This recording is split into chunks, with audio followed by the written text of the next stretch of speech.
Saya punya pengalaman spiritual rohani tentang itu. Ya, saya tidak anti terhadap wirid-wirid yang lain. Saya tidak mau menjelekkan wirid-wirid yang lain. Karena saya pernah menjadi mujiznya, bahkan dianggap ahlinya. Dalailkah itu? Hizib-hizib, hizib nasr, hizib latif, hizib daur, hizib bahri, hizibul barri, hizib nawawi, dan lain sebagainya. Saya kenal dan saya sering mengijazahkan. Kenapa setelah bertemu pengersa Abah tidak banyak mengijazahkan lagi itu, Pak Jejen? Paling sekali-kali kalau saya melihat orang, kalau langsung diberi dikir, takut kaget, saya jembatani dengan hizib. Kalau dulu selalu saya berikan hizib pada orang. Hadirin, kenapa begitu? Karena sebenarnya betul yang disampaikan Kiai Soleh tadi. Segala-galanya sudah diberikan. Segala-galanya, saya punya pohon. Pohon ada cabangnya. Lalu saya katakan, Pak Ibu, ambil tuh pohon. Apakah cabangnya ditinggalkan? Pohonnya diambil? Atau kalau ngomong ambil tuh pohon, berarti ambil tuh cabang. Berarti pohonnya ditinggal, gak dikasih. La ilaha illallah itu syajaroh. Kasyajarotin taibah. Pohonnya. Masih banyak ikhwan kita yang awam. Pak Jejen, tolong dong beri wirid yang khusus bagi saya. Karena dia sedang ada masalah, banyak utang, Mama. Ada masalah apa sajalah, yang namanya manusia kan banyak masalah. Minta wirid yang khusus, Pak Jejen. Kadang orang ke pengersa Abah, minta wirid yang khusus lagi. Andaikan bukan mursyid, bukan abiyah tadi. Bisa abiyah dari Abah Mangpang, bisa abiyah dari kebapaan. Seperti sayangnya ayah pada anak dalam membimbing. Andaikan bukan mursyid, mungkin beliau sudah mengatakan, dasar tolol. Dibikin tangkal nang entah keneh naon. Tapi pernah begitu enggak, Pak? Enggak. Ya duluan aja kita ngaku tolol gitu. Karena beliau enggak pernah nyebut tolol sama murid. Oh, dikasihlah ya Qorib, ya Mujib, ya dikali. Itu bijaksana guru saja. Khataman itu pelengkap. Segala urusan sudah ada di dalamnya. Ya masih ada ikhwan zikir, masih mencari jimat ya. Ya karena kalau dari Abah untuk makrifat, kalau untuk dagang kan mesti jimat. Jangan gitu dong Pak Jejen menyinggung. Enggak menyinggung, meluruskan. Karena saya mantan pembuat jimat. Wong mamba usulul hikmah tamat, khosinatul asror tamat, disalah eurih tamat, panguragan dan lain sebagainya. Dari mulai jimat yang 50 ribuan, gocapan, kok ada yang 50 ribuan? Ada. Gimana cara bikinnya? Bikin aja satu fotokopi banyak-banyak, bungkus pakai plastik, klak doain supaya orang percaya. Mudah. Tempelkan di ayam, tembak ayamnya, cek pakai senapan angin, ternyata nggak tembus. Tuh lihat, mujarab. Orang percaya. Pak Jejen kalau begitu salah? Nggak salah. Itu ilmu Islam, ada kitabnya. Dari wali Allah penyusunnya. Tetapi yang keliru adalah ketika orang lebih menganggap lebih hebat itu daripada ibadah. Ini yang ditepak oleh kawan-kawan kita yang Wahabiyah. Itu antara lain ketika kita memakai yang gituan, kita merasa nggak perlu ibadah bagus, wong udah punya jimat. Itunya, paham? Dari pengersa Abah tidak diberi gituannya. Bukan pengersa Abah nggak bisa. Wong beliau santri jamu dipak. Ya gini-gini saya adik kelasnya lah. Beliau kurun tahun 40-an dulu, saya kurun 70-an, beda 30 tahun. Kurun waktu artinya satu alma mater lah, mohon maaf. Saya muridnya Kiai Haji Muhyiddin Ang Enam. Harus 40 hari saumnya. Tukurannya harus muncit domba selalu. Wah, kalau gitu besok saya mau ke Pak Jejen. Jangan, tolol. Ini sedang bicara cabang. Saya mantan begitu. Dan saya tidak menjelekkan ilmunya. Kenapa Pak Jejen ilmu itu tidak dipakai lagi oleh Pak Jejen? Karena ketika saya memegang keahlian itu, kalbu saya nggak benar. Kalbu saya nggak benar. Kira-kira kalau bikin azimah 20 biji laku apa enggak ya? Kira-kira besok tamu berapa? Peka sekali telinga saya ketika dengar plok. Ah itu kol tahun 75. Mobilnya kol. Kira-kira saya salamanana 15.000 lah. Masuk pada bab dalam Alfiyah, wa ba'dain walau kasiron dashtahar. In kana koi amaluhu khairon fajazauhu khairun. Kalau amal baik, balasannya baik. Amal jelek, balasannya jelek. Kalau amplopnya tebal, doanya tebal. Kalau amplopnya tipis, doanya tipis. Ketika kira-kira ima karena 15 ribuan, doanya Allah. Tapi kalau datang lurah Haji Martin dari Sudimara, saya sebut namanya nih. Datangnya pakai Roxy. Ngomongnya nggak panjang-panjang, tapi mantep. Kiai, saya nggak lama nih kesini, maklum sibuk ya. Ini lagi pembebasan, ya kira-kira 5 M ya Pak Yai. Jadi sekedar untuk buka puasa anak-anak yang membantu Pak Yai, inilah sekedarnya. Tebal segitu mau kurang di 2 juta. Karena sekian maka doa saya pun dimantapkan. Wali dari Jawa Timur sampai Banten saya panggil. wali Baghdad, wali Mesir, ya Sayyidi Syekh Abdul Qadir Al-Jalani, Sayyidi Abil Hasan Asy-Syadzili, ya Sayyidi Syekh Ahmad Al-Kabir Rifai, ya Sayyidi Syekh Ali Al-Buni, ya Sayyidi Imam Rabbani, ya Sayyidi Imam Ghazali, ya Sayyidi Imam Bukhari, ya Sayyidi Kangjeng Dalam Raden Arya Wiratanu Datar Cukundul, ya Sayyidi Kangjeng Raden Surya Kanjana, ya Sayyidi Kangjeng Syekh Syarif Hidayatullah Sultan Mahmud, Kangjeng Sunan Kalijaga, ya Sayyidi Sunan Muria, Sunan Bonang, ya Sayyidi Kangjeng Sunan Gresik, ya Sayyidi Sunan Ampel, ya Sayyidi Kangjeng Sunan Muria, ya Sayyidi Kangjeng Sultan Muhammad Cirebon Akisuntuh. Pak Jajan kok khusyuk sekali, wali semua dipergunakan, didaya gunakan wali itu, dieksploitasi, digali karomatnya. Kenapa luar biasa Pak Jajan? 2 juta tahu. Kalau nggak mantep, nggak diijabah, nggak datang lagi. Ini praktek begini di tanah Jawa ini sangat marak itu. Jangan tersinggung, sama-sama ahli seguru seilmu. Akhirnya masyarakat kita bukan berlomba untuk menjadi hamba Allah yang benar. Yang punya duit bisa dapat jimat mahal, yang nggak punya duit nasib. Nah sekarang ketika orang datang ke Hadratul Syekh Pengarsa Abah atau para wakilnya ditanya bisnis nggak? Jadi kalau situ mau talqin, kira-kira mau kelas mana? Talqin A, talqin B, talqin C. Kelas A ya 1 juta ya. Ada begitu nggak? Kenapa memberikan talqin tidak minta imbalan? Karena tidak akan ada yang mampu membayarnya. Karena tidak akan ada yang mampu membayar. Kalau Anda berikan uang 1 miliar untuk talqin, nggak cukup. Anda berikan tanah di kota 10 hektar, nggak cukup. Anda berikan mobil yang paling mewah, tidak cukup. Anda berikan gedung putih, umpama Pak Jejen, gedung putih di Washington DC, itu ambil untuk bayaran talqin, nggak cukup. Kalau begitu Pak Jejen, 1 pulau Bali nggak cukup. 1 Jawa nggak cukup. Sebelah dunia nggak cukup. 1 dunia Pak Jajan nggak cukup. Dengan matahari bulan bintang nggak cukup. Yang cukup adalah amalkan dengan benar. Pohonnya diberi legal, nggak gelap, karena silsilahnya musalsalah ila Rasulullah. Mahal Pak. Kalau ada orang sudah dapat talqin berani amalnya sekedarnya, atau dia berpikir yang diukur, kok belum ada kemajuan juga, ngamalin dikir kok begini-begini aja, masih jadi tukang beca, masih juga jadi tukang kuli bangunan, belum jadi direktur, masih ngukurnya bukan dengan itu. Jadi saya perlu menyampaikannya, perlu.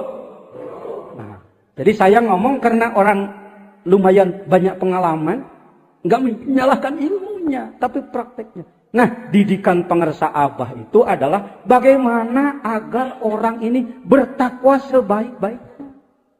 Saya mau nanya, itu saya ngomong teh. Pakai sunnah ya. Ai jelema dijieun ku Allah. Dijieun. Aya nu kajieun. Allah enggak sengaja bikin orangnya keluar. Ada enggak? Ya namanya dalam bahasa Sunda kajieun. Di Indonesia kan gimana ngomongnya ya? Apakah ada orang kebikin atau genaheun? Terbikin. Enggak terbuat, ya ini sudah terbuat. Jadi benar. Ya nges, pokoknya can genaheun lah. Ini otakmu balik itu harus pintar milih kata-kata. Bukan mau balik ngobrol juga harus pintar milih kata-kata. Dengan siapa kita bicara? Lihat situasi. Jangan senangnya main gaprot aja ngomong. Tidak ada orang yang ya tidak sengaja dibuat itulah. Semuanya disengaja oleh yang sudah muslim, yang belum muslim, yang sudah mukmin, belum iman, yang kulit putih, sawo matang, sawo busuk, hidung mancung, hidung pesek, huntu rata, huntu rongeh, buuk keriting, rambut jocang. Pokoknya semua manusia diciptakan Allah dengan satu tugas. Nggak beda-beda tugasnya. Wama khalaqtul jinna illa. Boleh lihat jam? Masa jam saya nggak boleh dilihat? Ya, tugasnya adalah takwa dengan sebenar-benarnya ittaqullaha haqqa. Tuh. Pak, samakan dulu pandangan. Semua manusia harus ibadah, harus dengan takwa yang sebenar. Yang sudah iman laksanakan takwanya, yang belum iman dulu baru takwa. Nggak ada yang dibolehkan tidak iman sebenarnya. Tidak ada manusia yang dibolehkan untuk tidak iman. Hati-hati. Kalau membahas HAM versi mana? Hak ajasi manusia menurut pencipta manusia adalah harus iman semua. Jadi mengajak iman itu kasih sayang, bukan pemaksaan. Kami tidak boleh diganggu beragama di luar Islam. Ya menurut undang-undang manusia ya begitu. Yang tidak boleh itu kita memaksa orang lain. Kalau mendakwahi dengan cara yang baik sehingga orang lain masuk Islam, harus versi Qur'annya begitu. Semuanya harus beribadah. Ini kaidah dasarnya dulu. Mengapa kita datang ke Suryalaya? Mengapa Kiai Haji Jejen nih kalau mau pakai sombongannya sedikit, Ketua Umum Majelis Ulama Syuriah Nahdlatul Ulama Jawa Barat, pembina utama, penceramah khusus, tambah lagi jubir utama NU Jabar. Nggak apa-apa, dalam rangka syukur saya ngomong begitu boleh. Dewan Kehormatan Gerakan Pramuka, Dewan Pakar Dewan Pendidikan, anggota Hukum dan Pembelaan Majelis Dakwah Islamiyah. Jadi hitung-hitung kalau disebut 36 jabatan. Semuanya duitan. Sabab nu make duit biar aku batur kabeh. Tapi kenapa kocilok mau datang kan? Pesantrennya hektaran, santrinya ratusan. Ngajinya dari mulai kitab tipis sampai kitab paling tebel. Dari mulai Safinatun Najah sampai Tuhfatul Muhtaj. Dari mulai hadis Arba'in An-Nawawiyah sampai hadis Bukhari. Dan induknya bisi pajar ecek-ecek. Ya. Nah, kenapa mau duduk di bawah tangga, ngesor, daang jeung rakyat, medolan mie? Kenapa mau? Karena tadi sadar bahwa manusia itu harus ibadah. Dan ternyata untuk melaksanakan ibadah ini banyak sekali gangguannya. Gangguan utamanya kata Imam Ghazali 4. Yang pertama diri sendiri. Yang kedua kebendaan. Bukan bendanya, tapi penggunaan bendanya. Kalau benda diciptakan oleh Allah untuk ibadah. Tapi kalau kita salah menggunakan, jadi penghalang. Ngurus mobil lupa sholat, ngurus sawah lupa sholat, ngurus bantal lupa tahajud. Ya kan itu ditiduri itu diurus itu, dipergunakan. Jadi benda ini sering menjadi gangguan dunia. Yang ketiga al-kholqu sesama manusia, anak, istri, suami, mertua, tetangga sering jadi gangguan. Mau sholat malam, umpamanya istri masih nagih utang apa nagih apa saya nggak tahu. Mau ke masjid anak nangis. Saya mau ke rumah ingmu ke masjid gitu. Memang gua nggak mau ke masjid, lu ngalangin lagi. Ya. Yang keempat syaitan. Yang keempat, mohon maaf kita sering terbalik ini. Yang di nomor satu kan, setan kata setan, tertartib jamak bodoh. Ayo, siapa yang menjadi penghalang ibadah, penghalang takwa? Satu, diri sendiri, nafsu kita. Diri kita, nafsu itu diri. Yang kedua, kebendaan. Yang ketiga, sesama manusia. Keempat baru, kenapa kamu malas ibadah? Ya saya diganggu saya. Kok kamu kikir Jen? Emang si Jejen ini sering ngalangi si Jejen. Itu tepat tuh bahasa. Kenapa kamu zina? Setan tuh. Kenapa kamu nyolong? Setan tuh. Cek setan, udah merah telingaku. Aku terus yang disebut. Nggak sholat salah, setan. Nggak sedekah, nggak tahajud, nggak berjamaah. Yang disalahi setan, cek setan. Kamu kan tahu Rasulmu sudah mengatakan bulan Ramadan aku ini dibelenggu. Kamu masih maksiat juga. Artinya kamu sudah berbakat. Nyalain gua kata setan. Gua nomor 4 tahu. Jadi yang nomor 1 mana? Hati ini salah. Hati-hati salah. Salah posisi. Bahaya itu. Sepak bola salah posisi bahaya. Back disimpan di depan. Gak masuk-masuk lewat terus. Kiper disimpan di tengah, ngambil bola terus. Harus benar posisi ya. Ya, positioning namanya. Kalau kata manajemen, harus benar memposisikan. Oh iya, Masya Allah. Jadi penghalang yang paling berat adalah, nah, ini sepakat dunia Pak. Saya ngomong di Mesir, Mesirnya Kairo, Mesirnya Payung, Mesirnya Iskandaria. Saya ngomong di Iskandaria bersama para ulama tarekat sana. Saya ngomong bersama Syekh Abdul Jabbar, imam besarnya Masjid Hussein di Kairo. Bersama Ustadz Ali Haji Muhammad dan lain-lain. Sama. Saya ketemu dengan kawan dari Damaskus, ketemu dari Libya, ketemu dari mana-mana, dari Maghribi. Bahwa kita semua memang diperintahkan ibadah, tapi ibadah banyak gangguannya. Ini sepakat ini. Kalau nggak ada gangguan, kenapa banyak yang malas? Banyak yang malas berarti banyak gangguan. Kenapa kamu belum sampai? Macet di mana? Nagrek apa? Tabrakan. Itu kan gangguan. Lancar kok belum sampai? Gangguan. Pakat dunia. Petunjuk Al-Quran dan hadis Rasul bahwa gangguannya paling berat, garis besar adalah di satu pihak kita harus ibadah sebaik-baiknya, di lain pihak banyak gangguannya. Jadi selanjutnya harus dipikirkan bagaimana cara mengatasi gangguannya. Oh, Jadi ke Suryalaya itu dalam rangka mengatasi gangguan. Ke orang lain belum, ya barangkali mereka sudah bisa mengatasi sendiri. Husnudon dulu kalau ngomong. Pak Jejen ke orang lain enggak? Saya, kawan-kawan saya yang pinter-pinter tinggi ilmunya sering bertanya, Pak Jejen, kenapa ke Suryalaya? Kenapa apa? Saya ini karena orang kotor, Bang. Orang kotor, kalbu saya masih jelek. Buat abang, buat apa ke sana? Wong udah bersih kan? Rek ungu keseh dah maneh lagi ngaku goreng. Disakak lain. Mau ngomong apa lagi? Daripada, Pak kenapa ke Suryalaya? Jadi apa hanum itu? Itu kurang pas itu. Karena saya itu orang kotor. Belum istiqomah ibadah. Saya ingin belajar pada orang yang lebih ahli.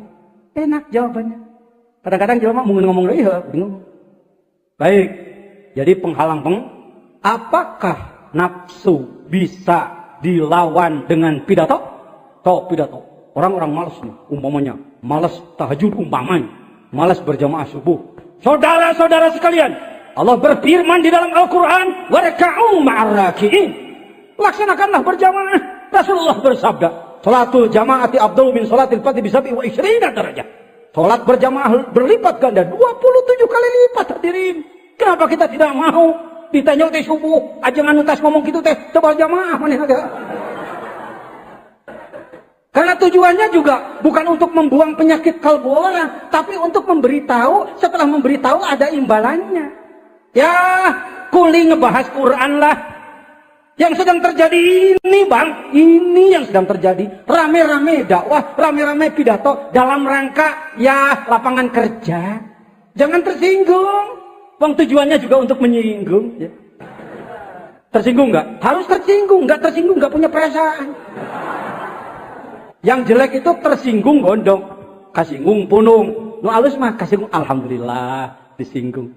Tuh, yang suka ngomong di radio apa disebutnya? Penyiar. Ya, singgung-singgung ya. Ini saking pentingnya singgung-singgungan. Ya sudah. Oh iya. Jadi ternyata banyak ganggu. Jadi bisa dengan pidato. Yang pidatonya sendiri belum bisa melawan. Banyak ini Pak, banyak. Kalau Pak Jejen disebut Ketua Umum Majelis Ulama, maka reng-rengan saya di 47 kecamatan, 362 desa, kurang lebih 10.000 ulama. Satu kabupaten. Belum kalau di Jawa Barat. Kalikan saja 10.000 kali 26 lah. Tak itu emang kira-kira ulama. Ngomong terus. Bisa cukup dengan baca-baca buku. Setelah baca buku langsung rajin. Bisa. Kalau tambah wawasan boleh. Tapi untuk berubah kalbu sulit. Kira-kira pinteran mana sih setan dengan kita? Setan dengan ajengan jajan pinteran mana? Malaikat dengan ajengan jajan pinteran mana? Malaikat punya guru enggak? Siapa mantan guru malaikat? Iblis. Jadi kita bukan sedang menghadapi kelompok bodoh. Menghadapi super pinter. Ayalah salat.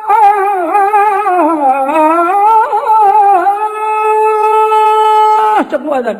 Adzan Madinah. Cek setan. An-naumu khairum minas shalah. Kata kita, as-salatu khairum minan naum. Salat lebih baik daripada tidur, kata setan. Tidur lebih baik daripada salat. Ribuan kali lipat setan itu lebih kuat daripada kita. Ilmunya tinggi, makrifatnya tinggi. Di surga ribuan tahun, kita baru rencana. Itu pun kalau lamun panginten. Setan mantan makrifat, dekat dengan Allah. Ngelawan kayak orang kayak kita. Mungkin cek setan amatir. Gue profesional tahu. Kakek lu Adam dan Hawa gue jebak kena. Lu cucunya apalagi. Ini seperti sederhana, pakai bahasa begini aja ngomongnya. Dah eta mah kumaha bawaan ai kiai ngomong mah. Aki sedihkeun sedih. Jadi hadirin, setan itu sebenarnya lebih hebat daripada kita ini kecil dan lemah. Bisa ada eta mah ngomong. Mau pakai gaya Cak Nur Khalis Majid. Jadi setan itu sebenarnya lebih kuat daripada kita. Ya kita ini lemah. Profesor. Gaya TK bisa. Setan itu lebih kuat daripada kita. Ngeseran kita mah. Kesenian asupna setan. Insya Allah lebih kuat daripada kita. Nafsu pun luar biasa. Duniawi sesama manusia juga kuat. Kira-kira siapa yang bisa melawan setan dan nafsu? Siapa? Allah. Si pencipta setan itu sendiri. Si pencipta nafsu itu sendiri. Nah, jadi kalau sudah setahap maju. Oh, tugas ibadah. Jelema dijieun ku Allah. Tugas ibadah loba gangguanana. Gangguan kudu dilawan. Ku bisa ngalawan ngan ukur. Ayo, selanjutnya apa sekarang? Selanjutnya, jangan dulu. Ulah ngajol kana dikir ke heulaan. Supaya ka harti ku jelema ayo ngomong. Bagaimana caranya mendekati Allah agar Allah menolong kita untuk mengalahkan tongkak setan, nafsu heula. Menemukan setan wae kekeh. Ini artinya enggak tertib pantas, setan mah eleh ngan nafsu henteu. Wahia aqwaha, nafsu lebih kuat daripada setan. Untuk melawan nafsu dan setan. Dan setan mah dan kaopat ya, dan nage dan setan. Nafsu, kebendaan sesama manusia, dan setan. Minal jinnati wan nas. Minal jinnati wan nas. Nah, bertanyalah pada Al-Quran, bertanyalah pada Rasul sebagai utusan Allah. Al-Quran maupun Rasul menjawab, untuk mendekatkan dirimu kepada Allah adalah zikir. Sing tartib ngomongna. Balikan di. Pangheulaan naon tadi? Ingat, awas jangan lupa, saya punya PR baru Uwa Haji Muhajir, belum yang lebih muda belum, nanti. Sekarang udah ngomong setan heula. Ya, jadi bagaimana caranya agar Allah maka harus berzikir. Coba zikir. Kalimahnya apapun, mau subhanallah, alhamdulillah, Allahu akbar, la ilaha illallah, la haula, sholawat, Quran dan lain sebagainya. Ternyata tuh telah dialami oleh orang yang berupaya untuk melawan diri sendiri itu, untuk melawan setan itu dengan zikir sekedar seperti itu, nggak kalah-kalah. Sebelum ke Suryalaya sudah zikir, sudah. Ternyata tuh dengan zikir yang biasa-biasa, setan tidak apa. Di mana sebenarnya intinya di mana? Karena kita berzikirnya cari pahala. Sebelum belajar tarekat, zikirnya cari pahala.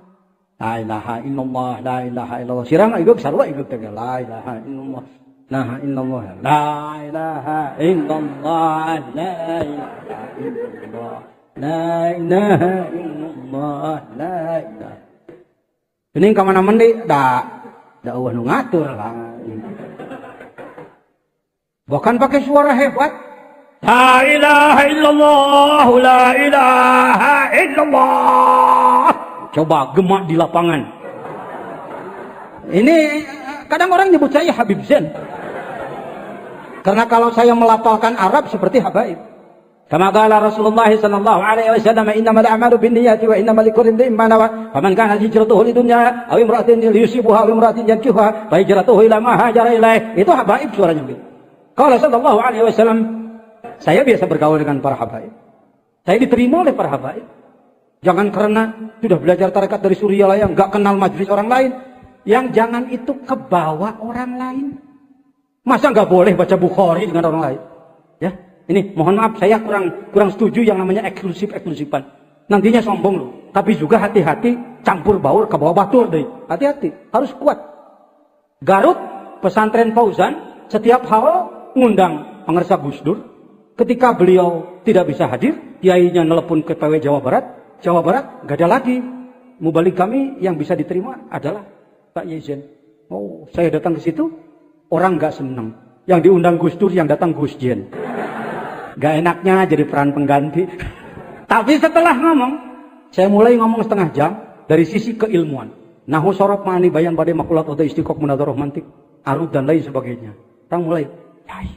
Lalu saya sampaikan tentang keaswajaan ahli sunnah wal jamaah. Selesai 1 jam, saya katakan hadirin, cukup simkuring nyarios sajam baiknya. Kata mereka, terus. Tambah lagi 1 jam. Akhirnya beliau mengatakan, Kiai cing atuh, tasasi sakali we ka dieu. Ya.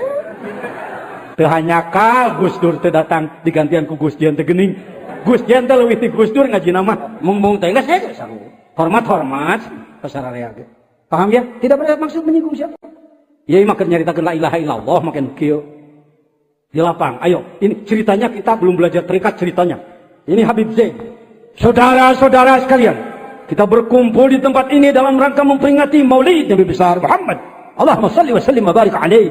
Wah, sadar Habib. Marilah kita ucapkan kalimah thayyibah la ilaha illallah 3 kali. La ilaha illallah, la ilaha illallah. 3 kali lah cari tanah ho. Dapura dewek. Bagus apa jelek? Ulah sok ngagak goreng batur, bagus monya. Nu kitu digoreng, la ilaha illallah mah disebut goreng. Pangarsa habaib deui cucu Rasul nu mingpinna. Sok ngagak goreng. Yang saya tanyakan, pulang dari situ, la ilaha illallahnya istiqomah diamalkan apa enggak? Oke, yang ngomong bukan saya. Tasik berzikir dipimpin oleh siapa? Ya? Oh, subhanallah.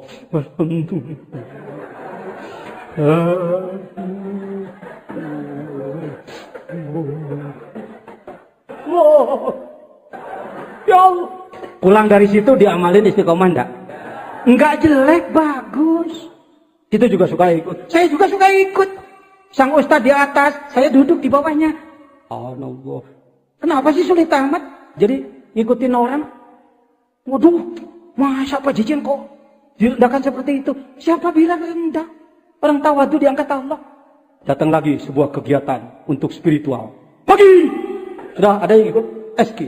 Pagi!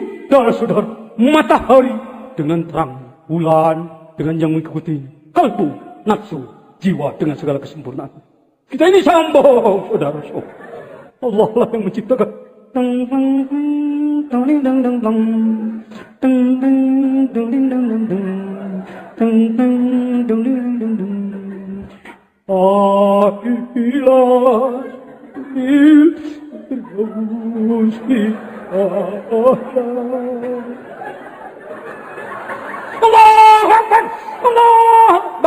bagus. Mahal 3 juta sekali ikut. Bagus. Jangan dijelekan. Saya pernah ikut. Pentingnya menyerap informasi dari orang lain. Taunya kelebihan orang lain. Pertanyaannya, setelah dari situ, ada yang diamalkan secara istiqomah apa enggak?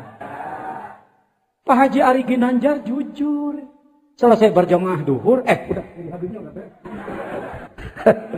selesai berjamaah duhur, di hotel apa saya lupa di Grogol, saya ketemu dengan beliau. Assalamualaikum, Kang Ari, saya Pak Jejen, temannya Pak Wahbi. Oh, saya tahu Akang begini, Kang. Ya kami baru beginilah. Urusan spiritual yang sebenarnya ke dalam, yang akan ke aku. Jujur, Pak Ari Ginanjar tidak sombong. Enggak merasa aku bisa merubah manusia. Karena itu untuk bimbingan bagi para alumninya, ya beliau serahkan kepada kita. Pak Wahyudin, saya dan kawan-kawan. Di Kuala Lumpur, talqi. Di mana-mana talqi. Kerjasama yang bagus. Enggak usah adu kompetisi. Enggak sih. Tapi ada juga yang merasa dengan zikir seperti itu, dengan spiritual seperti itu, enggak perlu ke Suryalaya buat apa. Ada juga yang begitu. Mohon maaf, ngomong kolbu, bergerak di bidang kekalbuan, merasa mampu ngurus kalbu diri dan orang lain tanpa punya guru mursyid yang kamil mukamil, mohon maaf, klimaknya sesuatu. Apa katanya? Udah nggak usah saya jelaskan. Klimaknya hebat, bagus, tapi saya nggak mau punya guru sih. Jadi Pak Jejen manfaatnya apa? Bapak kalau tahu, saya sering mengalami kejadian yang sebenarnya andaikan tidak ada karomah Allah melalui guru, saya harus sudah hancur. Saya manusia, sering mengalami kejadian yang tidak terkendali. Saya datang ke Cicerih. Ya, andaikan tidak ada yang dalam mankobah, aku di timur, muridku di barat. Bila mana aurat muridku terbuka, terungkap, aku yang menutupinya. Pengersa Abah dalam fisik seperti itu, si Jejen sedang memimpin sebuah pergerakan besar, penegakan syariah Islam. Banyak orang dengki, banyak orang gak senang. Saya dilempar kulit pisang untuk saya agar tergelincir. Saya sering tergelincir, hampir tergelincir. Karena fitnah, karena itu dan ini. Rame di koran, rame di internet. Kiai Jejen mendapatkan bantuan sekian ratus juta tanpa pertanggungjawaban. Itu sudah mengarah kepada Kiai Jejen adalah koruptor. Kalau tidak ada karomah guru. Ya, jangan sombong, jangan karena pinter, manajerial tinggi hebat, kepemimpinan hebat. Andaikan tidak ada guru. Saya sering mengalami. Jadi mohon maaf kawan-kawan besar ya. Syukurlah Anda besar tapi jangan besar kepala ya. Kepala besar boleh. Ngarana delu gede hulu. Tapi kalau besar kepala, hulu nama letik legeng. Cari guru. Guru ruh, kalau guru pinter banyak. Guru ruh. Alhamdulillah bermacam-macam di Indonesia. Ada lagi zikir bersama satu daerah dalam rangka pengobatan. Bagus. Pulang dari situ jadi rajin berjamaah subuh enggak? Mohon maaf. Bang Ari Ginanjar orang jujur, saya setuju. Beliau mengatakan, ya paling juga 15 hari Pak sebenarnya. Tetapi beruntunglah menyeberangkan orang dari sekuler kepada mengenal akhirat. Baik, tapi sebaiknya sinergik dengan ahli spiritual yang sebenarnya. Dia ngadep di dia. Tereh beres yang ngomong. Siapa namanya? Orang mana deh? Ciamis. Orang Ciamis. Seberapa umur jang? Pesantren teh sabar hektar. Mobilnya balatak, Land Cruiser, Mercedes, Terrano, jeung segala rupa. Pesantren hektaran. Tua umum MUI. Jadi mulia sangaran teh. Mulia Jejen, mulia adek. Jejen. Dek, Dede kudu hormat ka Jejen ka adek. Oh, adi lantaran Mersina, lantaran kiaina, lantaran pesantrenna, lantaran umurnya. Si adek dilayak kok Dek. Ketika saya nikmat dihormat oleh adek karena saya punya kelebihan, lalu saya tidak mampu mencari jalan untuk menghormat adek, maka saya adalah teman iblis. Saya adalah adeknya Firaun karena saya mutakabbir, sombong, gede hulu, tidak mampu mencari celah untuk menghormat anak ini. Padahal ada jalan untuk menghormati orang ini. Saya 54 tahun, adek 29. Insya Allah dosanya lebih sedikit. Hei rupna karek sagadang si adek mah, aing 2 kali lipat. Mulia adek Batan Jejen, mulia adek. Salaman dek. Yuk. Foto kudu nabi ya. Sejarah itu. Eta teh mung kitu teh mung. La ilaha illallah. Kalau Pak Jejen tidak mendapatkan la ilaha illallah dari Syekh Mursyid Kamil Mukamil, siapa orang yang layak saya hormati? Kabeh ge poyokeun aing hungkul. Emang wani mayok ka kabeh. Wani. Tengku Zulpan kalau saya suruh untuk ngerab surat Yasin, sanggup tengku? Lah mabok. Mal kuat mah. Sama sanggup Quran 30 juz di erab kabeh. Da tamat saya alfiah. Kang oleh lah, jangan kau semetu bani. Ayah sebenarnya mah ayah anak ge tapi jangan kawalat. Kang Soleh dah di situ aja. Jangan oleh, ke dia jangan oleh. Praktek la ilaha illallah ya nak. Punya pesantren, punya santri. Ada. Dakwah ke Palembang, pernah ke Malaysia juga. Jadi ketua umum nasional DKI. Oh kecamat. Iya. Abu. Bisa. Mulia Jejen Batan Soleh. Mulia Jejen. Syariatna diajar dikir. Papang jeung anak ya jelema. Jadi saya bisa ngomong. Mun eueuh akang moal jelema. Bisa ya? Belah mana saya kudu hormat ka Soleh. Ka hiji jangkung bisa. Itu jadi lowaan penonton. Peragaan tarekat. Jangkung. Tina sisi naon deui? Jang Soleh mah mun dionang ka mana-mana tarananyakeun rek disuguhan di restoran mana. Rek make pesawat naon. Ajudan kudu sabaraha. Tarananyakeun di ongkosan sabaraha. Ini orang ikhlas. Diundang kemanapun tidak pernah bertanya berapa di ongkosnya. Tidur di mana. Pak Jejen, orang mau ngundang, mungkin bertanya, Bapak mau di hotel bintang berapa? Ajudan berapa? Belum mau ke ajudan. Di pesawatan. Belum lagi macam-macam. Jadi tilebah dinyana mulia mana? Cing tarik jangan ngomong. Mulia Soleh Batan Jejen, mulia Soleh. Salaman. Jangan kaos matang ditanya saya salaman. Loba na ge loba celah gitu kan loba. Ngan beliau juga cerdas dia jejen. Nggak saya kudu ditangtungkan. Ya. Pasti punya kelebihan. Punya kudu nanya ke beliau. Mulia gaos batan. Duka cek gaos. Cek gaos. Mulia jajan. Dengekan, asli gitu, yang mana tarekat masih kena silih bebek ke, nanti deh, rewokan Suryalaya, sih, beres yang ngomong. Jadi Al-Mukarram Kiai Soleh tadi, kita punya guru yang membimbing ruh kita, alhamdulillah.